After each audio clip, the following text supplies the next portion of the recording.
Prentsabar labur honen bitartez, ikasturte osoan zehar ikasle zein gazte mugimenduko hainbat kidek pairatu duten jazarpen poliziala salatzen dugu.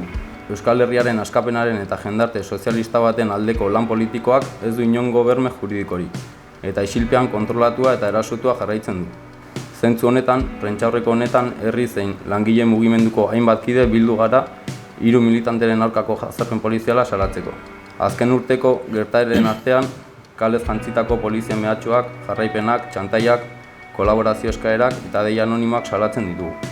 Denbora luzez errepikatu dira eraso hauek, eta periodikoki berpizten da poliziaren ezkutuko aktibitatea.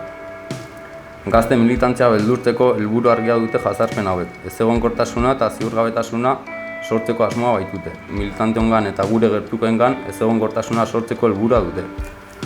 Beharrezkoa iruditu zaigu gertakari hauek publikoki aditzera ematea, eta Euskal Herriko agente politiko zein orbanakoei dei egiten diegu pasarte larri hauei ahotsa eman diezaioten, gertaera hauen existentzia gizarteratu dadin. Eraso hauek arbuiatzen ditugu, eta eskura ditugun baliabide guztiak erabiliko ditugu militanteon aurkako jazarpenak amaitu daitezen. Bestalde, zapalkuntza nazional eta klase arteko harremanak zeharkatzen dituen testiguru honetan militantziaren zilegitasuna aldarrikatzen dugu.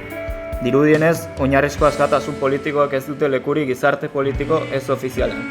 Eta gure zeregina da erasoa eta abusoa onartezintzat hartu eta langileriaren eskubide zein askatasun politikoen defentsa burutzea. Doakie gure mespretxurik gogorrena testimonizail honetan jendarte aske baten aldeko lan politikoa zinezko bilakatu nahi duten horiei. Aurrean izango gaituzue.